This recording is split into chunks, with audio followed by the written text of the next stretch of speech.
Hey, everybody, you're listening to and possibly watching, if you're tuning into our live stream, the Comic Book Bears podcast. I'm Bill Zanowitz. I'm Steve Morey. And I'm Caleb Alexander McKenzie.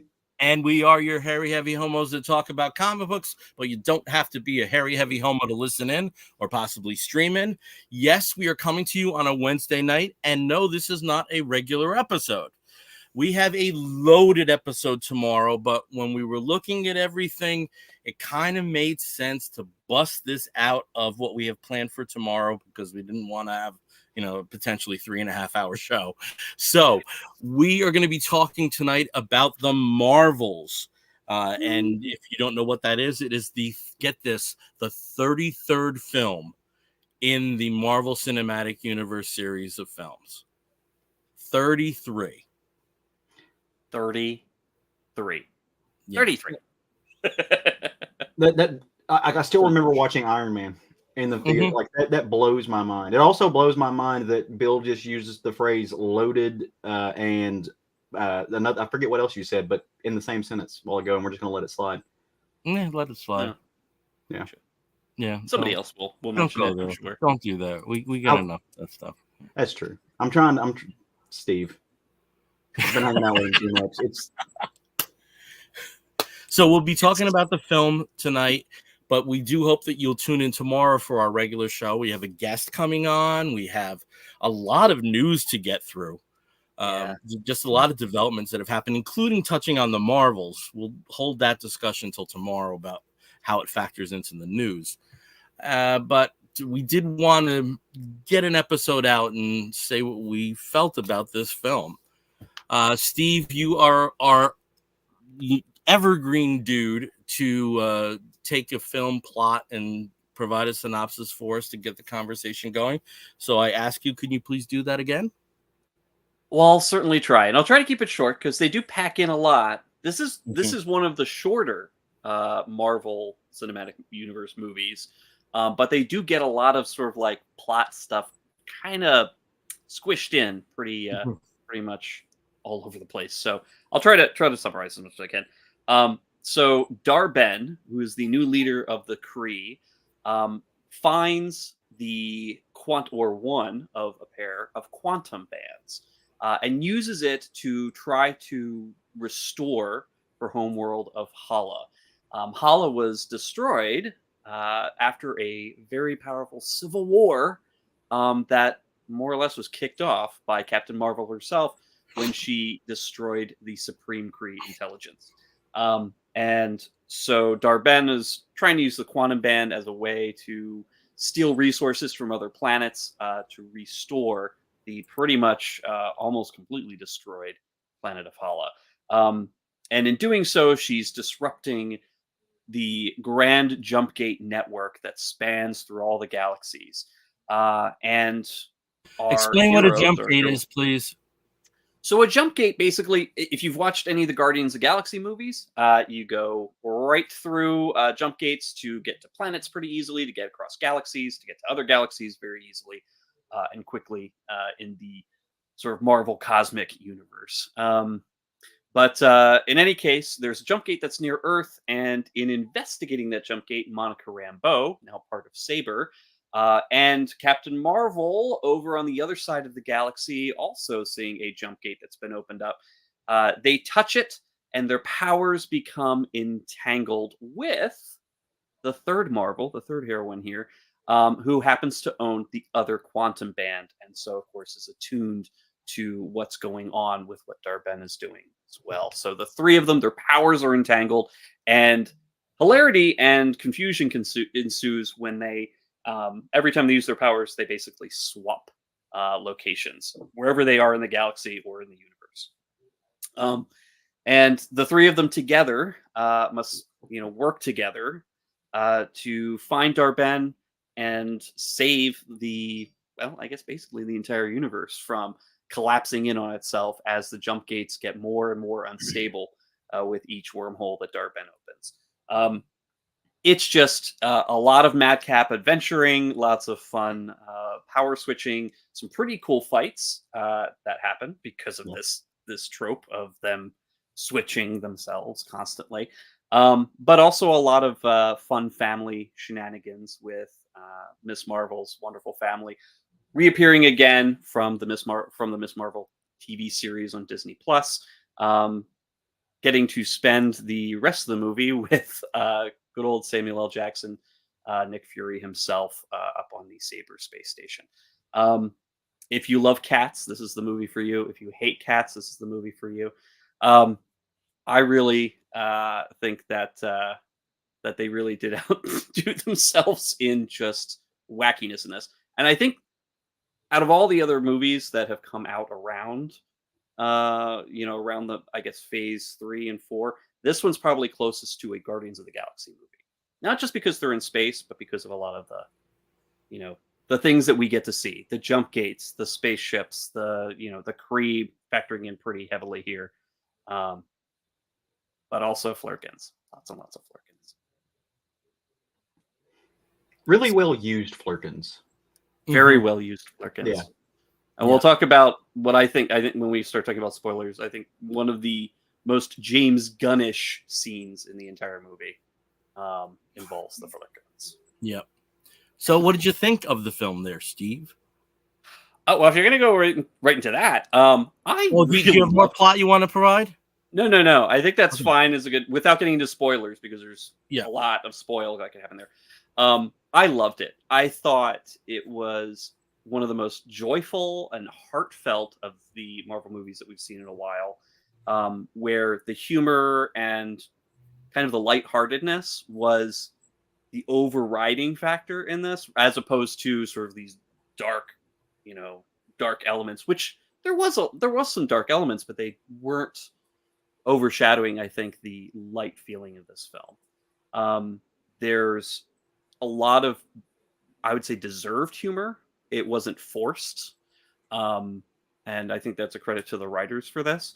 But also, Iman Vellani, who plays Miss Marvel, she was wonderful in the TV series, and she's absolutely stealing the show in this film. I think, she represents the fangirl that we all kind of are when it comes to our favorite superhero or favorite character.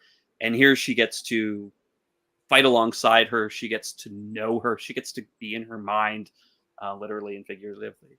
And I think getting to see her growth, but also not losing just her absolute joy at being a superhero and getting to fight with her own hero, just brought me all the happiness. There's just some cute moments with the Flurkins that make me very, very happy as well.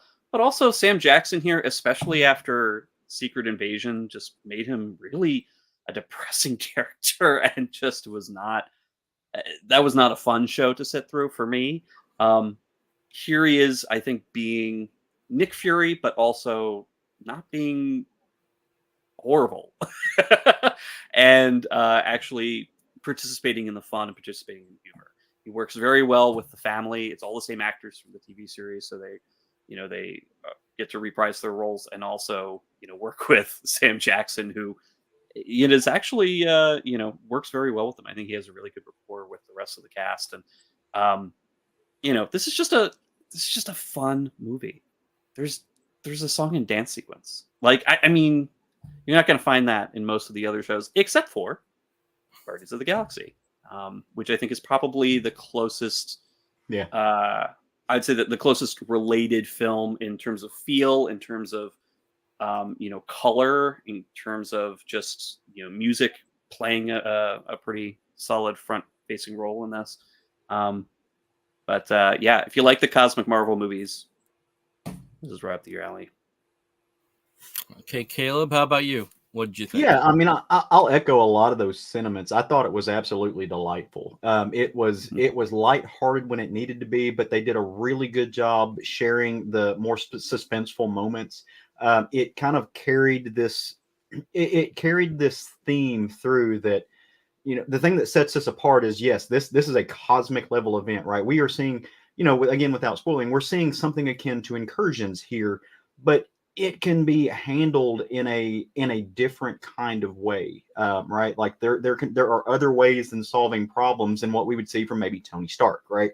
Or other ways of solving problems in what we would see from even the Guardians, right? There's some of that aspect that they bring in there that there's another concept, right? Another conceit to being a hero, that all three of these characters have to learn. And right, they bring in these figures that have different but connected power sets, right? And they are, different levels of I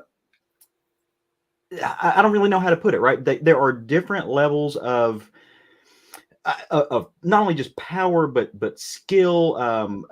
There are different acumen. I mean, you have Captain Marvel, who is a soldier, right? Who has been out there and is just basically a space god in her own right, but is kind of looking for some sense of almost redemption and finding herself. And then you've got Monica, who doesn't need to find herself. She's looking for, almost an apology for some part of the movie for having everything that she's lost, but she's had to scrap her way to maintain herself. But she's nonetheless a soldier, right? And she's just got to figure out how to do these heroics that she's not accustomed to. And then you've got Kamala, who is a kid. She is a bright-eyed. She's not a soldier, right? And I think that's important. And that juxtaposition with the rest of these folks is really fantastic.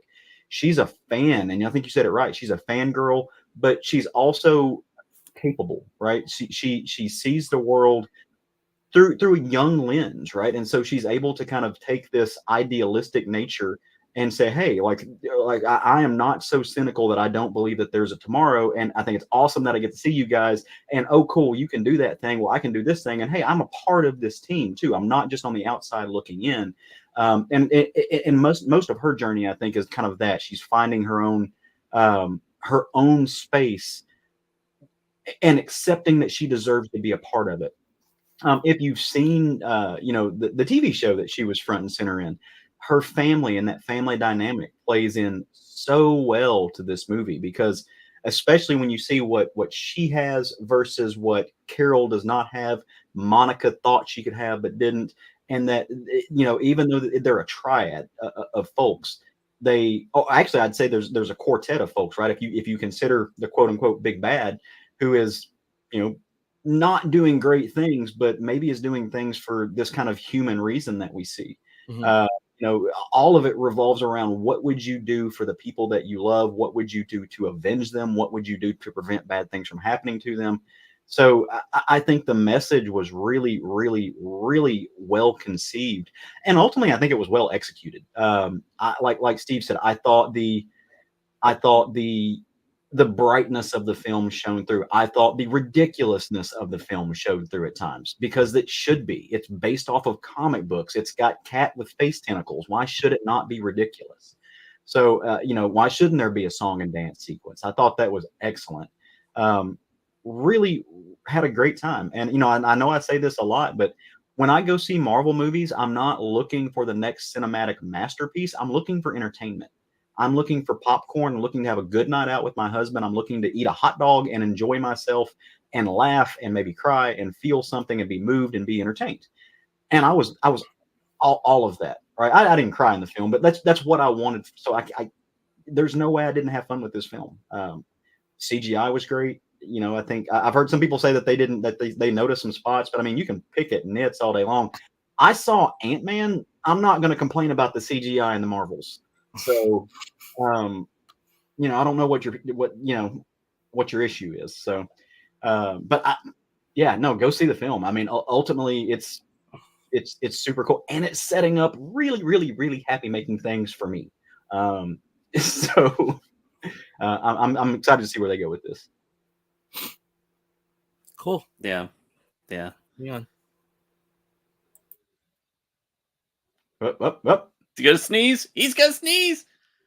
If a bear sneezes there we on go. you and the audience can't hear it, does the bear really sneeze? For anyone listening, you missed Bill sneezing. Bill has been fighting a cold for 6 days. So, there he goes again. False alarm. Yeah, I'm very sorry about this. but I was determined to get on air tonight. So I'm going to echo what a lot of what the two of you have said. Caleb, I'm with you. I'm not looking for a transformative cinematic experience when I see an MCU film. I do think there are films that elevate into something higher. I would say Black Panther and Captain America, the first, and Winter Soldier kind of go into a different stratosphere than the other films. But I'm looking to be entertained, and I definitely was entertained. I have to say one thing that I thought the film juggled so well is when you step back from it.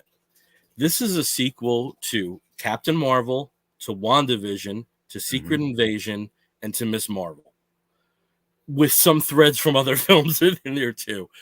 And that didn't matter at all because it was its own dynamic and its own entity. Sure, it helped if you knew the backstories, but I did think that the way the film was structured and presented, that you could go in cold and have just as an enjoyable experience.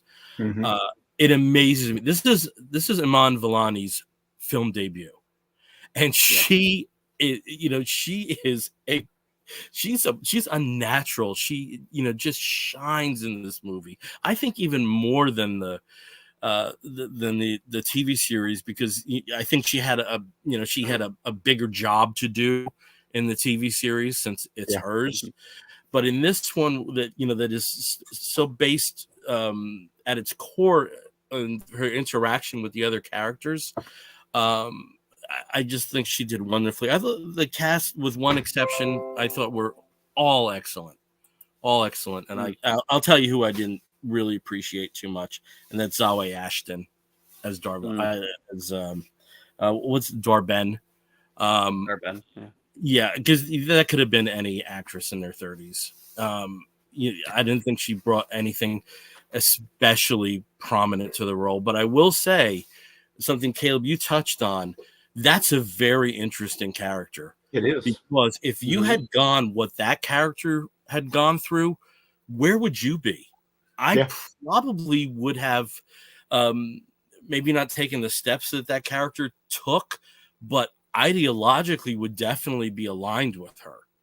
And I think that's one of the things about them MCU and to better Marvel comics in general, that the villains aren't just villains. They're not bwahaha. I'm so evil villains. That they have stories, and sometimes you come across a character like Darben where their standpoint and their argument has a lot of validity and a lot of considerations that anybody examining the situation should put into the mix when they are making their own decision about where they come down on this. I really appreciated the family dynamic. I love that the family sort of expands at the end from what we see. I thought that was a wonderful touch. The humor in the film is, just so spot on. One thing I don't want to spoil, but you may as well just know about this. The way that they sneak people off the space station is genius and hysterical. And if you, like you said, if you can't enjoy that, you can't enjoy life. Because where they came up with that, I don't know, but it's a funny person who did wherever that germ was. But at the same token, through the film, these are literally earth-shattering consequences. And you never had a feeling through the film that was minimized. I love the scene where they're on I have my notes here. I just want to make sure I get the names, because there's a lot of names in this movie. Tarnax, which is the Skrull colony, and like you said, Caleb, it's a very fairly short scene when things come down to it, but the consequences of misunderstanding, and then on top of that, you see Carol and you see Monica, who effectively are soldiers, really breaking Kamala's heart with what she wanted to do, but understanding that there's a way to accomplish a mission. as hard as it is to make those decisions, that you have to acknowledge is the way to go if anything is going to succeed. It's a short scene, but I thought it was so well played. And, going again, a big criticism of the MCU films has been, some of the missteps in terms of the CGI and the visual effects. I know there were 17 houses that worked on this, but it felt like one. It was a very unified visual context that was adhered to throughout the film. We're going to talk more about the business end of this and some of the consequences. And I think, with a franchise that has so many entries in it, a box office disappointment was inevitable. But why did it have to be this one? Because I just thought, that all the cylinders that should have been firing for a film like this were firing. And I hope that the word of mouth, which as far as I see is, almost all positive. I'm really not seeing too many distractors after people have seen this film. I hope it has that afterlife after, a film's fate is, it's a shame that it's decided after 2.5 days. In a lot of context sometimes. And I hope this is one of those situations like what was the last film? What's the Pixar film with the emotions? Elemental. Oh, yeah. Well, it wasn't with the emotions; it was with the elements. Yeah. But that was one too that everyone thought was going to be a massive bomb and disappointment within the first week, and then it had staying power, and it kept growing, and it kept maintaining. So let's. I actually think that there is a pathway for that to happen here. Again, and look, there are lots of reasons that go to Bill's point why there was not this great box office boom in the first couple of days. Depending on what mindset you subscribe to, right? But I think that there is a legitimacy to the notion that, hey, this happened just after a strike. There was not a ton of advertising done for this, everything. So I do think that there's a pathway where the more people, and I agree with you, right? I also say that, like, with the full acknowledgement that, like, as far as social media goes, I am in a little bit of an echo chamber, right? Like, I don't have a bunch of shitheads in my circle of humans. And so the people that I've seen say, I went out and watched this. I quite enjoyed it. Other folks, I did see one friend that said, hey, yeah, we went and watched it. I was highly entertained. My wife didn't care for it. Right. So I have seen some people that did not like it. On the other hand, there are, of course, the usual suspects who are going, it's pushing an agenda, right? And what's the agenda other than the fact that women can do things? Actually, you know what? Let me take that back. There is an agenda in this movie. I think it's a very well crafted, clever agenda. These fuckers aren't smart enough to realize what the agenda is, right? So that, like, there is an agenda. They're kind of like a broken clock in that sense, but they're not hitting on it. They're not talking about what the actual agenda is, and that is certainly not the reason that this movie is struggling, right? So I mean, there are a number of things into that. But I do agree with you, Bill. I think that there's a very good opportunity that this next weekend people are going to go see this movie, because now that they have heard about it and there's been overwhelming, critical acclaim for it, right? Not just fanboys on the internet saying, "Hey, I saw it; it was cool." Variety wrote a good thing about it, right? Entertainment Weekly had nice things to say about it. Now that it's getting out there, and I hope that the average person who is wanting to go out to the movies and stuff, they could see if they happen to have the connected threads to those quote unquote people, that the things that they're saying about it are there's not any really legitimate. Like, it's obvious that the agenda is to not like it before they see it, and it's not anything about the merits. It's a bad faith argument, which I did us all a favor. I scrolled through some of those comments and looked at them because I was curious. I wanted to know what was being said. It is the same parroted talking points with zero substance, and I'll take substance, right? If you didn't like this movie and you want to come at me and tell me exactly why, and you can explain why, I will gladly take your substance, right? But that's not what's getting dropped in those. It is just really, it's an agenda. Cool. What's the agenda? It's a bad movie. Well, that's not an agenda. Well, but women exist. Like 51% of us are those people. Yeah. None of them can fly in this that I'm aware of, but I'm also curious to see of all the basement living man babies. How many of them probably end up seeing the film the first weekend anyway? Yeah. You know, Yeah. I'm sure it's a lot. I think,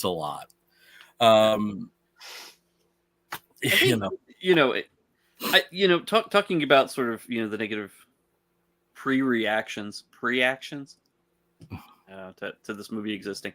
I can understand, because I didn't think this was a perfect movie myself. I mean, there are some things that if I had my way, I would change a little bit, but again, the feeling that I walked out of that movie theater last night was just elation. I was bubbly, I was happy, I was buzzing. I was just very excited to have seen a movie. Like, I'm excited. I get excited to go see movies. I'm excited to have seen this one. Like, I walked out of there, I'm like, I'm happy I saw that. I feel really good about seeing that. I had a smile throughout the entire movie. And this is really interesting. And Caleb, I'm glad you mentioned it too. I did not cry in this one. I cried like my face off in Guardians of the Galaxy 3. I mean, just everything with the animals and the evolutionaries, experiments and everything. And of course, Rocket. I just tears. Mm-hmm. Just Black Panther 2, same.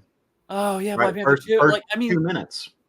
Yeah, I mean, there's a lot of those like emotional beats where it's cathartic and you're crying and I feel so good after having that big emotionally manipulated scene. This one kind of was the reverse.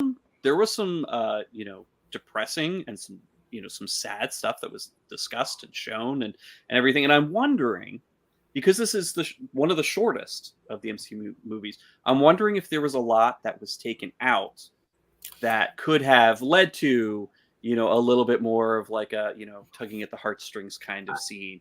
Or something that would have.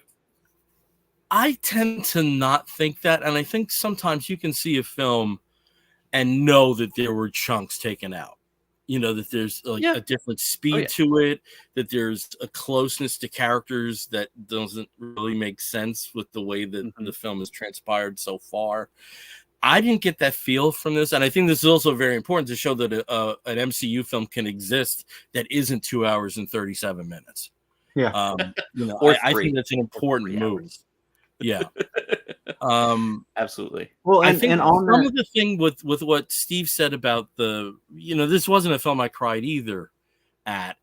But I do think it was, in some ways, one of the more relatable films, because I think everybody has had disagreements with their family, disagreements with their extended family, have been let down by people, have met people they've idolized and have, or put on some degree of a pedestal or heighten them in some capacity, and there's disappointment in that. Everybody's had, their days where everything went to shit, and the more that you try to fix it, the more it gets fucked up. Everybody's been there, and I think that's why this is one of the more relatable films, in a sense, because I don't know what it's like to die in a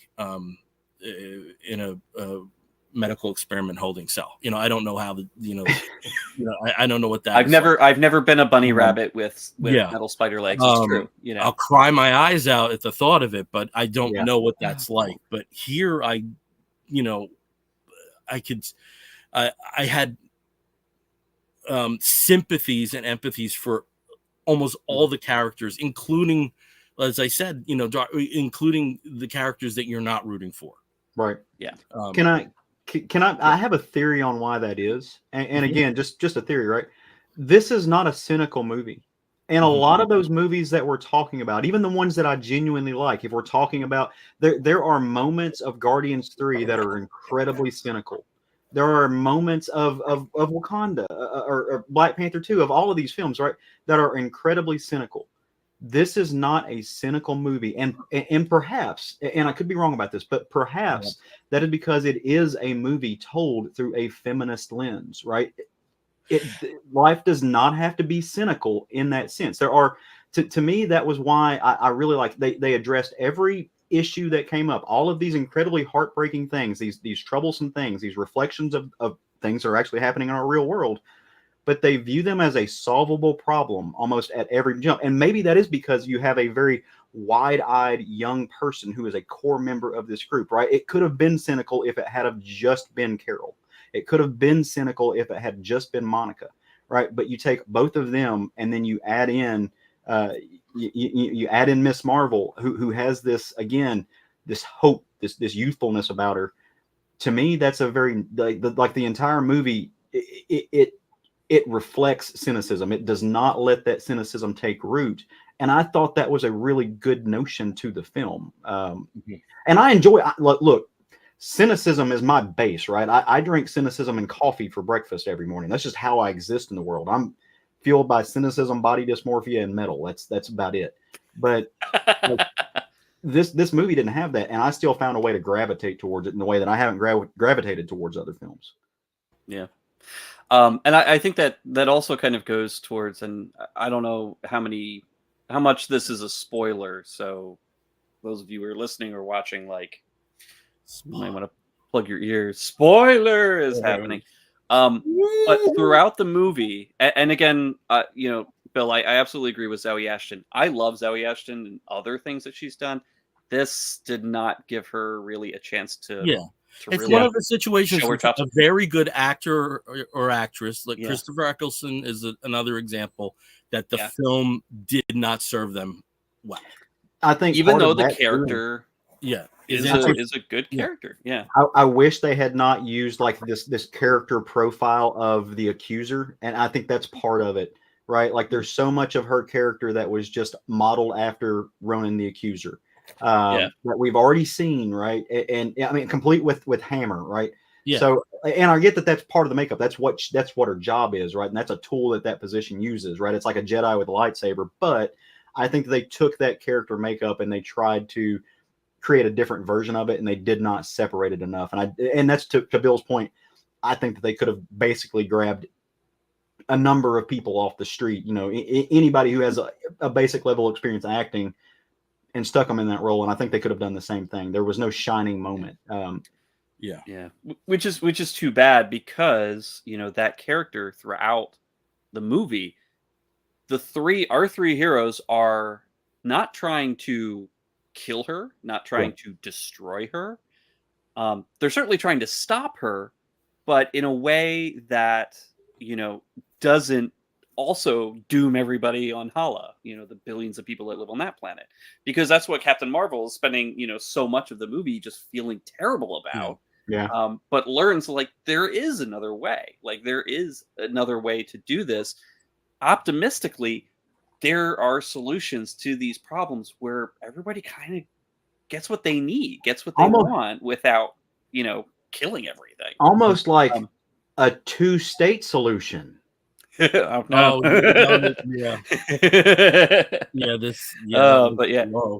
This I think with her especially being sort of like this character that doesn't get a chance to really explain a lot. Her motivation is clear. And I think that is something where it's like the motivation is clear. I need to protect my people. I need to save my planet. Help who I can. And I know how, and now I have the power, and I don't really care who stops me, but this is my goal. I need to save my people. I am the leader of my people that need me. And Carol, for her part of this, is essentially the same. And all of these characters, like everybody, kind of has that same motivation. I need to protect the ones I love. I'm responsible for this. Mm-hmm. And when they realize that, and when they realize a shared goal, they can find these solutions. And so, it really is kind of, again, a tragic misuse of an actor that I really enjoy.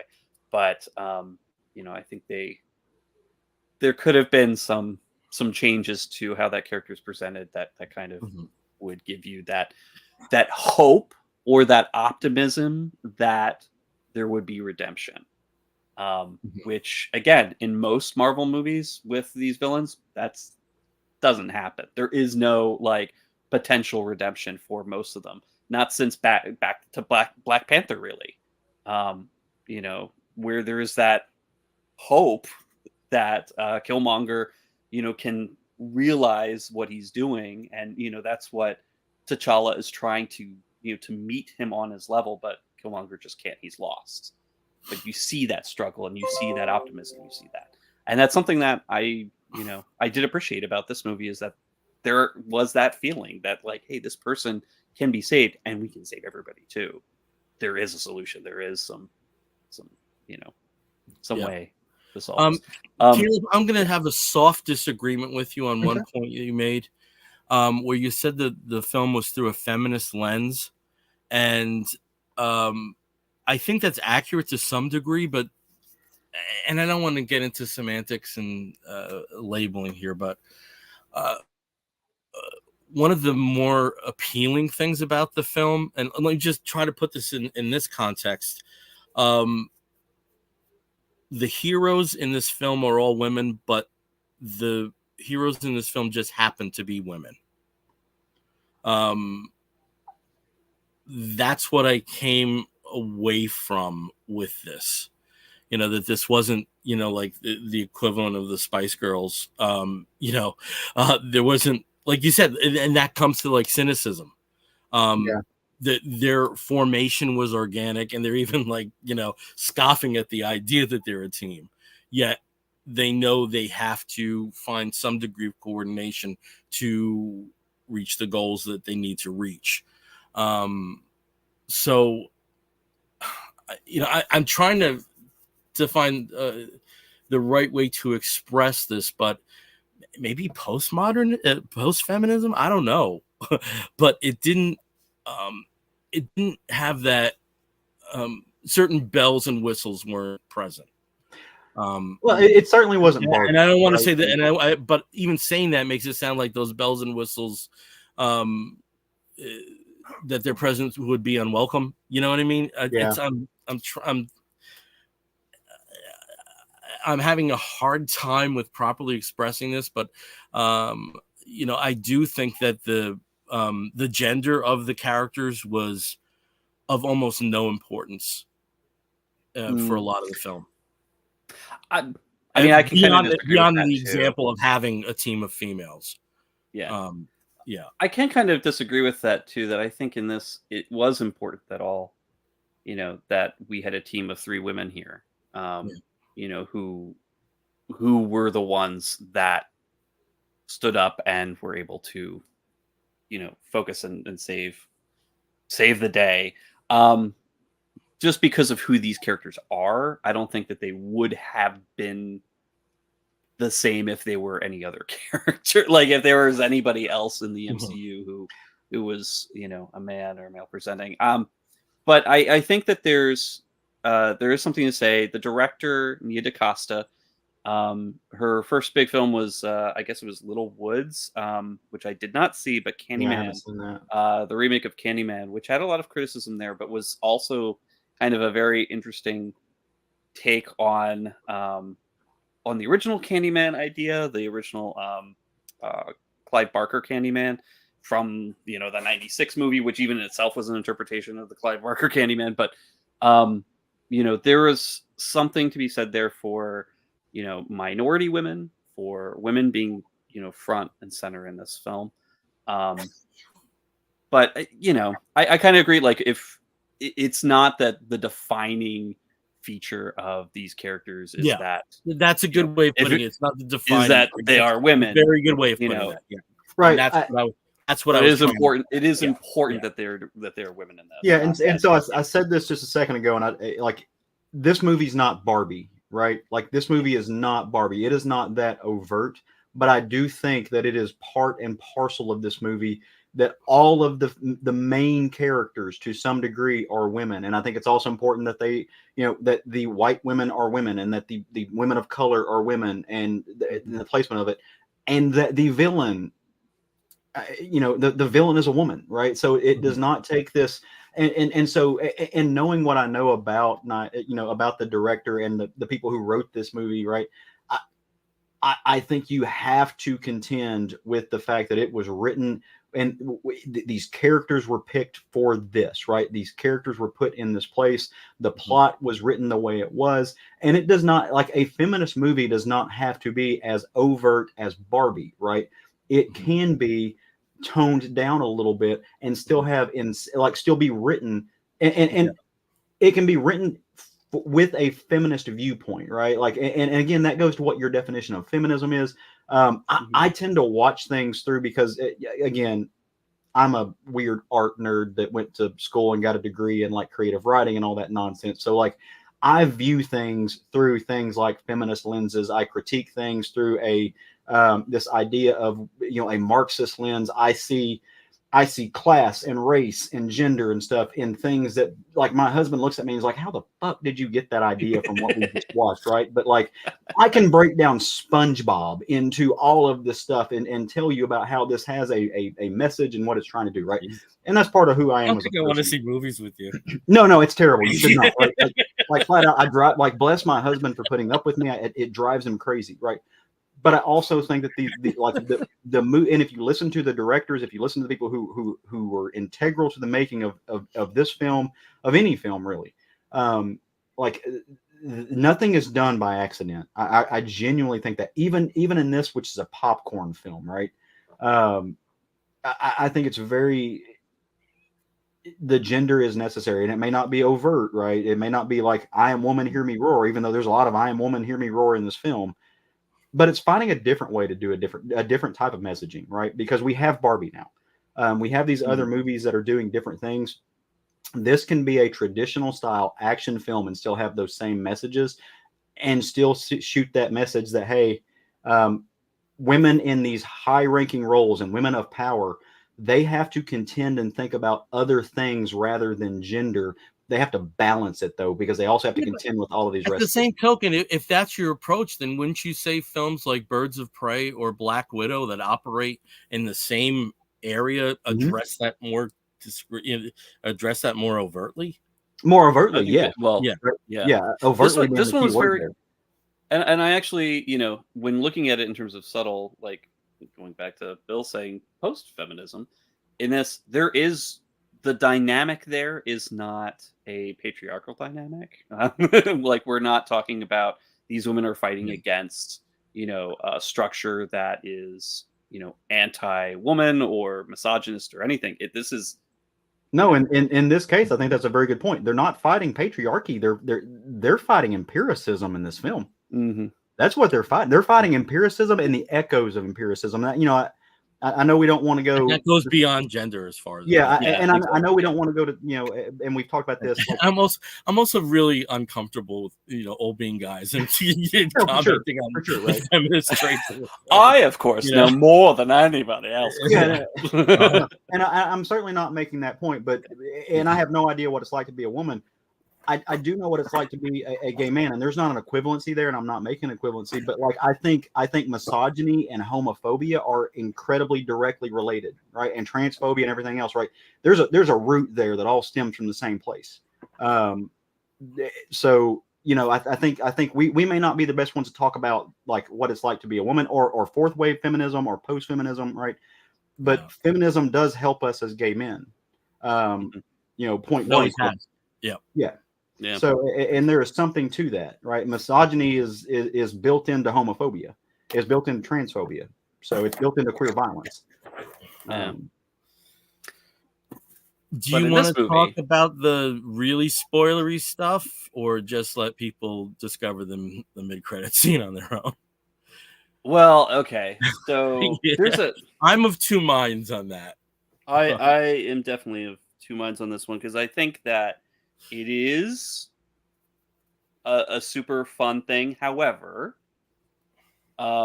we did kind of get a taste of it already in Doctor Strange and the Multiverse of Madness. Yeah. So I don't know. Also, what's the next MCU film? What is the next MCU film? Deadpool 3. Oh, is that what's coming out next? Yeah. Okay. So. Because they've moved around all the movies so much. Has a bit more potential resonance. Let's put it that way. Yeah. So I think that if that is the next movie to come out. we saw some seeds in Miss Marvel too. So Mhm. We did. Yep. Mhm. We did. This one again, the whole multiverse. The way that Marvel's been using the multiverse here is Yeah. that it's kind of cheating a little bit. But But at the I same think token, that- it's like we need a break. yeah, We need a break from the multiverse. yeah. yeah, But I was excited. Let's just say I was Yeah, excited at of course you're a excited. couple things. Of course, yeah. I was excited about a couple things, but one of them was the costume yep. Yes, that was shown yes, at the end. very well That done. was exciting. Yeah. I was like, I gay gasped. I did Yes. that. I gay gasped. Yep. But I think that there's definitely going to be a lot of it. The more people see this, I think the more people are going to encourage other people to see it. Yeah. If not for the absolute joy that is the rest of this movie, just that post-credit scene. And no, the mid-credit scene. I'm not even going to talk about that one. I'm gonna sort of like point us towards the pre-credit scene, which to me, I've been teased by it so many times in so many other shows, but this is just kind of an exact, direct, response to everybody saying, when are we going to be seeing this particular team come up? And this is directly, it's directly addressed by Miss Marvel, meeting another particular young superhero, Yeah. and saying, "Hey, we got a team. we got to team up. It's just the two of us right now, but I know that there are more. I've got other names. I know who's coming next." And Yeah. that, to me, I was super excited about that. Yeah. Because it's like, yes, we are having this. We've been teasing it for such a long time. We've been setting it up with all these movies and shows. Guess what? Yeah. It is coming. We don't know when at this point, because we're probably going to be retooling our entire phase map over the next year or so. But yeah, it better come soon, because I'm very happy and excited that they. I'm not excited at all. Not at all. No, I not can at all. never tell. I don't know why Mhm. you're holding that, and I don't know why you're stroking it like Blofeld's cat in a Bond film. But So for the folks who aren't watching this, I'm holding up a piece of art. I gotta say, we have been much better with that, of describing some of the visuals that may not be caught in the audio version. Somebody commented that on that for me. So Yes, we've been better. So at that. without spoiling, again, without spoiling a bit of spoilage, right? But without spoiling major things, right? You get a pre-credit scene where they certainly suggest at things that have we know is coming, right? But they have suggested that we are either getting a Young Avengers or a Champions type of thing, right? And we know this, right? We've seen that. So for those of you who are listening to this on the podcast, number one, thank you. That's awesome. I was holding up and stroking a piece of original art, and it's Wiccan and a Hulkling drawn by Dan Parent of Archie fame. So that hangs on my wall next to my desk while I work. So I am very excited about this, because I want to see that. Like, that's one of my favorite groups. I love this duo, but I love them all. And I love all the versions of it, whether we're going back to the OG version or whether we've got the Gillen stuff, and it's incredibly good, right? So I'm happy either way.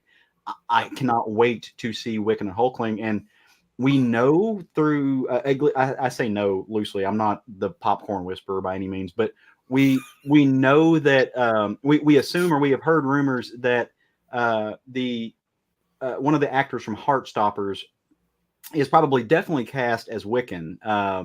And then the rumor mill has it that Kit Connor, who also plays in Heartstopper, maybe he casts as Hulkling. That would be incredibly cool to see those characters go from Heartstoppers to the Marvelverse, still remain a couple.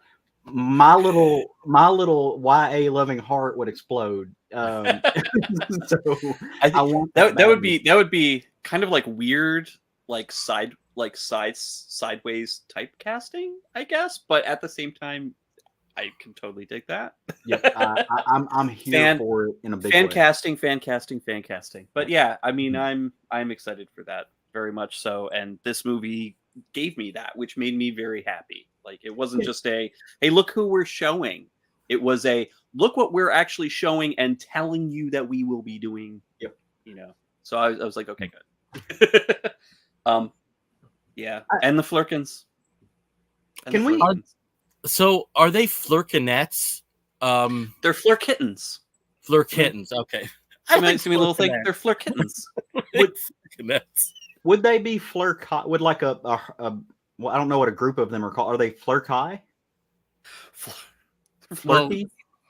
Flurkins. They're Flurkins for multiple like adult Flurkins. And Are then they a Flurkins. gaggle? Are they a herd? Are they a kit? What is what? they're a is- hentai. There would have to be a herd as far as we're concerned, right? They're a I think hentai so. of Flurkins. Or we could make one up, you know. Yeah, Yeah, some, you know, a jerk and a flurkin. a jerk into Flurkins. Different hey, kind of thing, I guess. But before we go over to the next kind of thing, though, one thing I want to talk about, we did talk a lot about Kamala. We talked a lot about Miss Marvel, and we talked a lot about Captain Marvel. Can we just talk? Like, I'm an OG Avengers fan, right? Like, I love the Avengers. I love Monica Rambeau in all of her iterations, right? Like big hair, and they actually made an allusion to the wing things that she has. Oh yeah. How amazing is it that we live in a world where we get to see Monica Rambeau, the Photon, on the big screen, being amazing, using those actual powers that we all get like that. I love. I never thought like 33rd movie, right? Like this it goes back to Iron Man. When they did Iron Man and they did Cap, like they did that core group, I never thought that we would be seeing some of these tangential characters that we've seen on the big screen. Never imagined that could happen, right? There's been a history. I mean, I think that's been the history of the MCU. These, and even think of here, there are very interesting supporting characters that we only see glimpses of. Yeah. That, with the way that the MCU operates, the Kree scientist who's kind of like an advisor, he was really interesting. Tyron, or whatever his name was. Talia and Dag, who were the two Saber workers. But I'm just thinking of things like that. I mean, like, going back to when Iron Man started, would you ever think that Groot would be in the public psyche? In the no one knew who Guardians was. Yeah. No one knew who Guardians was before that movie. So, like, I agree and I disagree with you on the same time because of that particular track record. Yeah. And I actually, I'm, especially with the way that, whatever the frigging complaints about CGI, basically anything that's in a comic book can happen now. It can, right? So I'm there for all of it, and none of it would really shock me. If we get to see D-Man in a Marvel film, I will shit myself. Like you would show up in a Deadpool movie, like just because they take these C and D list and Photon's a B character at worst or best, but like getting to see all of these little side characters that we get to see, that is so cool to me, and the fact that they bring them to life in very comic book accurate ways. It is a fantastic time to be a comic book fan, and if you can't find joy in that, I don't know what you're doing, right? Yeah. In terms of MCU, who you haven't seen yet, whether it's a team or a character, who would you most want to see? I do have an answer. I have two answers. MCU. Yeah. Give me just a second. Go ahead with yours. Let me think. Let me ponder upon this. This would be on my end. It would have to be an Untold Tale, but the Invaders. Yeah, I would love to see. Like Namor was there and just doesn't remember it. No one else remembers it. But just the concept of at least the three core invaders of Cap, Namor, and Human Torch on screen in a dogfight with Nazi planes. Oh, Jesus. I would die happy if I got that. Yeah. That would be mine. I mean, mine's a problem because they haven't been shown in the MCU, but we've seen them before in films. I guess everything's technically canon now, I guess. But if you gave me a good Silver Surfer, Yeah. That's not as restricted as the last time we saw Silver Surfer on screen by the technology and the CGI at the time. Full powered, full cosmic abilities, I think would be. I would very much appreciate that. So no one said Alpha. No one said Alpha Flight. I really thought somebody would say Alpha. I mean, I'd love to see Alpha Flight and the X-Men and New Mutants and like again. Yeah, well, to Steve's point, like one of my favorite characters is Jamie Madrox, right? I would love to see a good version of Jamie Madrox. We got a version of Multiple Man in one of the X-Men movies, but it's not great, and it's very much they use him the wrong way. I love Multiple Man. I think Multiple Man is fantastic, right? So he would be an answer. I already mentioned Wiccan and Hulkling. I think we're going to see that. So that's kind of, that's one of my answers. D-Man, again, I know it's a weird thing, but I'm like the one person that like stands for D-Man. I mean, his biggest superpower is that he smells bad. Look, make it work for you. He smells like a man. Deadpool, he would show up. I think he's going to show up in Deadpool if there is a. That would work incredibly well. But one of the villains that I'd love to see and done well is the leader. I'm a huge Hulk fan. I would love to see the leader done right. Because the leader's freaking terrifying, right?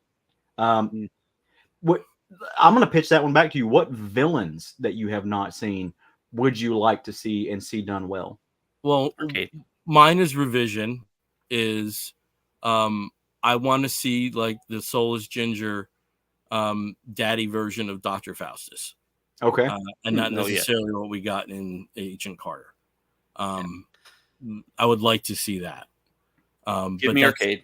A purient thing, but in terms of villains that we just haven't seen, I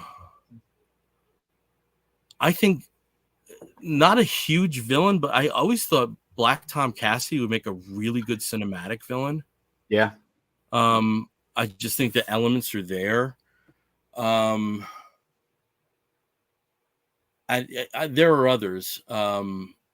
I'd have to think about it, but that's the thing is when we think about the MCU, we think like Avengers centric, and that like there's fantastic Mole Man. I still think, and I stand by this, and I've said this for years, even back when I was doing Southern Fried Geekery, right? Like the best way to do if you want to do a Fantastic Four film, you want to make it work, you do it as a horror movie, you do it like The Descent, and you make Mole Man the villain. Print that fucking money. Right, like and Nihilus would be a great cinematic villain. Yeah, that would be cool. Yeah. Do you think with CGI? Do you guys think that they could ever do justice to the Molecule Man? Would they want to? Well, I would have always said no, but look at the way Jonathan Hickman used him. Yeah. Look at the way Jonathan Hickman used him, though. I think that worked really well. It's still I think the weakest part of that. See, I thought it was I thought it was really clever. I thought it was a really well, really cool way to use that character. Yeah. I also still want a Banshee and Nick Fury team up called The Sound and the Fury.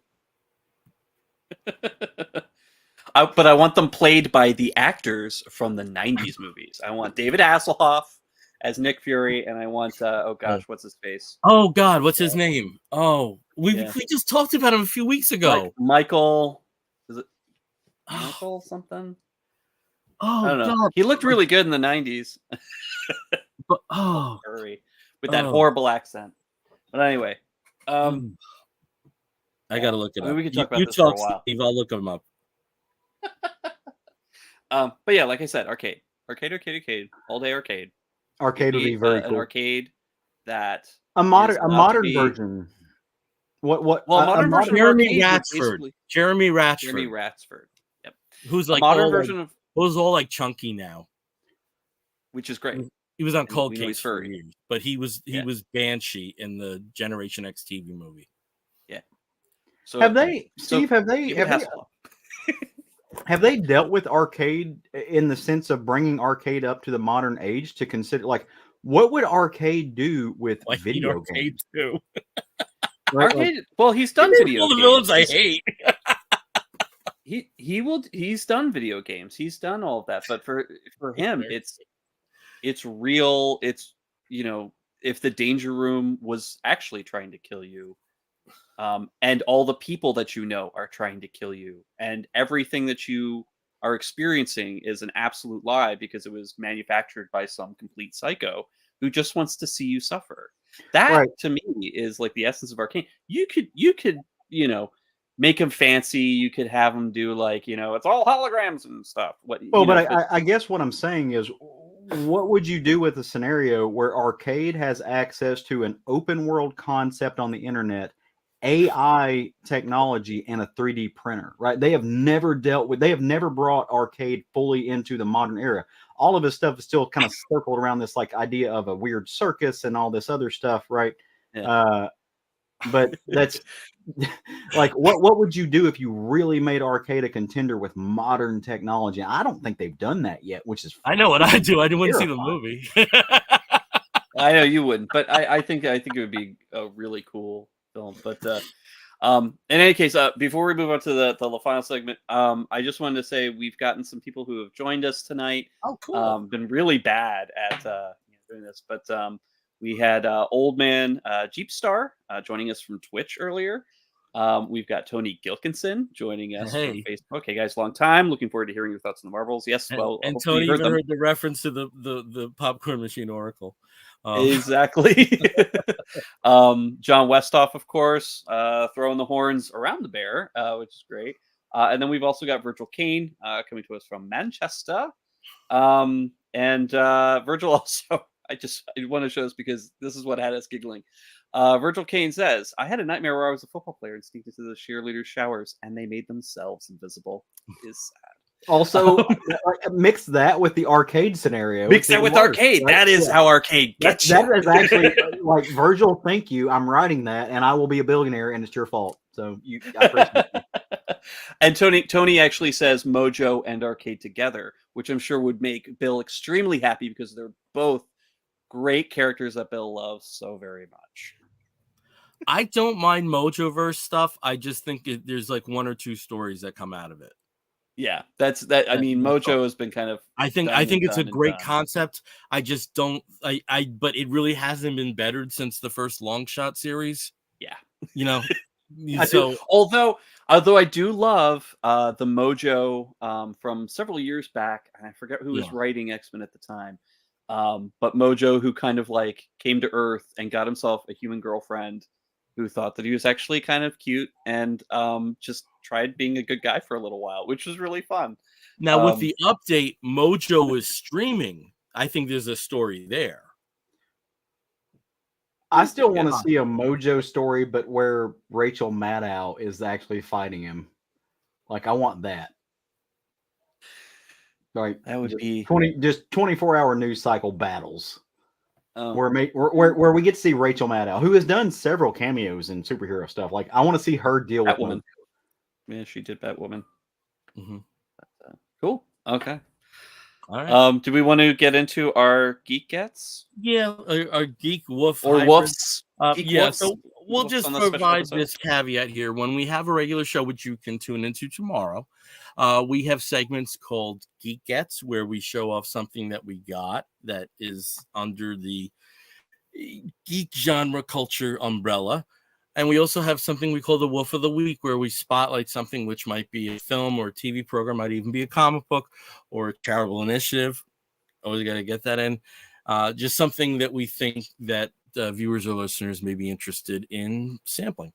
So we're going to do like a hybrid of that. I think these are mostly gets, maybe, or maybe you have wolves. I don't know. But so our wolf get for tonight. So Steve, I'll start as I always do with you. What is your wolf get? Well, and I'm wondering here if if Caleb can also has his copies, but this is a Kickstarter wolf get of Power Bear. All three of the available issues. The third issue is the latest one that's been released. Wukash Meicher out in Germany has done a great job putting out these three very beautiful and very large single issue editions. All three of them were available with the last Kickstarter, so I got all three of these wonderful beautiful issues. And I know that he's wanting to continue them, so we might be seeing hopefully a Kickstarter for number 4 at some point in the future. I really hope so, because this like fell into my like DCBS thought that I swore I contributed to this Kickstarter, and it looks like I didn't.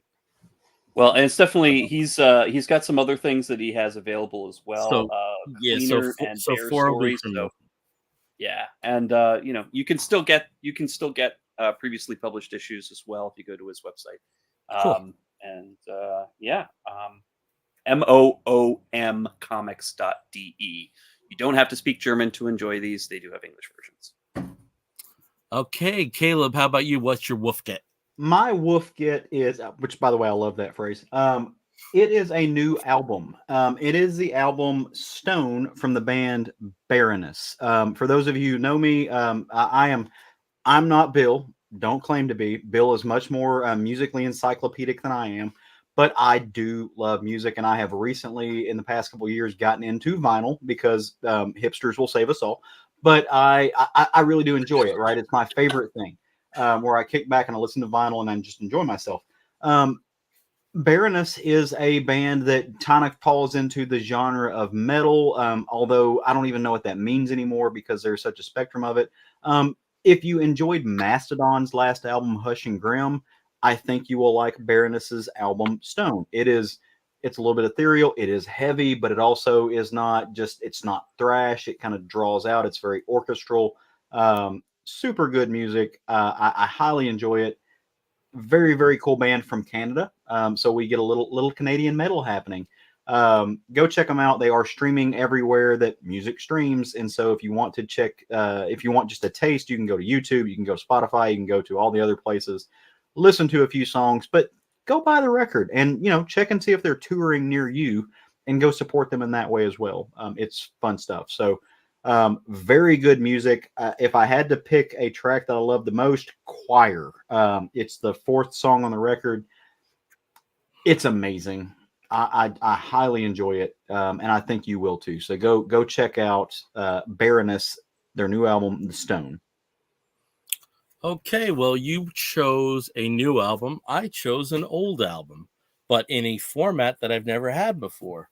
So my wolf get is the debut album by Pearl Jam 10, finally owning this on vinyl. You have to understand, look behind me. Most of this is the 90s. We really did think vinyl was dead. We really did. I still bought singles every once in a while, but albums, they were dead. So, in the past few years, I've picked up Nevermind. I've picked up Pretty Hate Machine. I've picked up the first Tool EP. So, as time goes on, I'm picking up some of the classic 90s stuff that I never had on vinyl before. So this is their debut from 1991. Interesting thing that you said, Caleb, about what your favorite track is on this. Oh, I think I'm tied between Black and Jeremy. Yeah, I think those would probably be but what is the equivalent of the first side is just, Once Even Flow Alive, Why Go Black, Jeremy. That's side 1. Jesus Christ. Those. Can I make a CBB confession?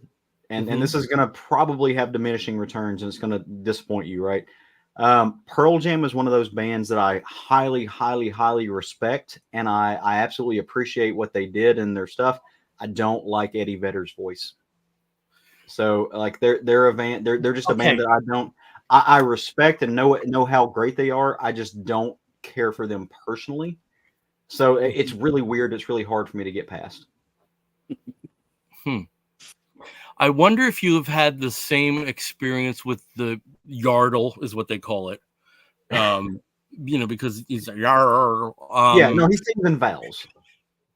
If you had that same experience when it was just Vedder and not 20,000 sound-alikes that came maybe so. I wonder if you would have had that same experience, because there's a lot, like, even from someone on the outset, I see there's a lot more honesty from him and pretenders to the throne like Scott Stapp and Chad Kroeger and what's his face? Why bring? Ugh. Yeah, but seriously, Doug you know, Gavin. I wonder if you would be feeling the same way, because it's like there was a really interesting article I read one time. It's like Eddie Vedder has the most hated voice in rock, and most of them aren't his singing, or something like that. No, and that's a valid point, right? Yeah. And it really is. So, But that's why I wanted to. I wonder. wanted to make sure- I don't want to say your position is invalid. I just wonder if you would come up for the ranks in terms of time, in the way that I did, if you would have the same perspective. That's all. Sure, very, very possibly, right? And that's why I wanted to make the caveat of saying, "Hey, look, I completely respect them. I know how important they are to music history, especially to like the grunge movement.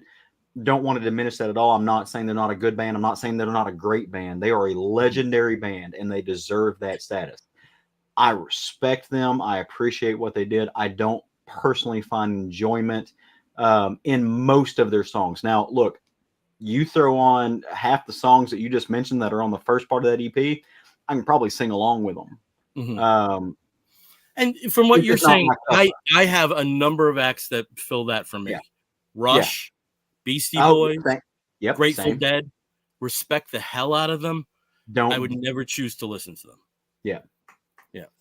I'm there with you on Rush and on with the third. I like Beastie Boys, but I'm with you on Rush and the one that you mentioned. My brain just shut off. Grateful Dead. Yeah. Yeah. Respect the hell out of them. I'm never gonna pick that. Also, Fish. Also, Fish. Not gonna happen. Yeah. But yeah, no. So yeah, flat out. Yeah, I 100% appreciate who they are, and that is an amazing album. And music today would not be what it is if it were not for Eddie Vedder and that whole crew. Mm-hmm. So I gotta appreciate them. Mm-hmm. Someday Steve's going to add to the musical conversation. Someday he will. I don't want to get in on that. Nobody wants to look at what I was listening to in the 90s, the 2000s, the 2010s. Now, you get some of the taste of what I listen to now, and that's, you know, I can hear your eyes rolling from 600 miles away. Yeah. So. I also saw an interesting article saying that rock music is cult now in the way that jazz has been for the last 30 years. And I don't think that's an invalid argument given what's popular in the mainstream. It's an interesting article. Yeah. Well, like I was telling you, I was just watching just one of those wonderful little YouTube, you know, I don't know much about music, but I know something about this. The history of Atari Teenage Riot, done by someone who was 13 in 2006, talking about how important it was for them when they found Atari Teenage Riot. And it took me 5 minutes to realize that their first album came out, or first EP basically, came out almost 30 years ago, which puts it 10 years beyond what almost constitutes classic rock. And I'm just sort of like, And that's interesting because like, I always see them as contemporaries of Biss, but Biss totally predate them. That's weird. And Lords of Acid too. Yeah. Oh yeah, Lords of Acid were way. Yeah, that's way back there. But thinking about like Lords of Acid was way back there. Like they've been out for over 10 years when ATK. Popolita stuff like, before, you know. So. And even Pitch Shifter, you know, is like 30 years old at this point almost. So I'm just sort of like, oh my god. Yeah. But no, someday, Steve, we're gonna force you to say some things about music someday. Well, you just and you just did, and it was great. Like that was awesome. Do it more. Yeah. Anarchist, hardcore, digital. Also, shout out to Virgil Kane saying, "What about Kylie Minogue? She's Kylie Minogue's fine. She had a resurgence this year. She did. Badam. I mean, you know, I actually like how. Padam. Bill, offline though, I would love to talk to you more about that concept because I absolutely agree with kind of that sentiment that it is getting Yeah. very cultish from a couple of perspectives. Number one, live music does not make the same amount of money it does. We saw that from the recent Mastodon article that you shared, where they talk about, hey, Unless you're Taylor Swift. yeah, unless you're Taylor Swift, right? But not only that, but you get into the idea of live music and showmanship and attitude that rock and roll is known for is now kind of been co-opted or done differently by hip hop, and hip hop doesn't take a full band, and hip hop is a lot of sampling and stuff like that. but And, at the in the same great way, I token, love hip hop. a rock band doesn't take a full band anymore. No, it doesn't. I yeah. actually saw, when I saw Static X this past week, the opening band was a 3-piece band.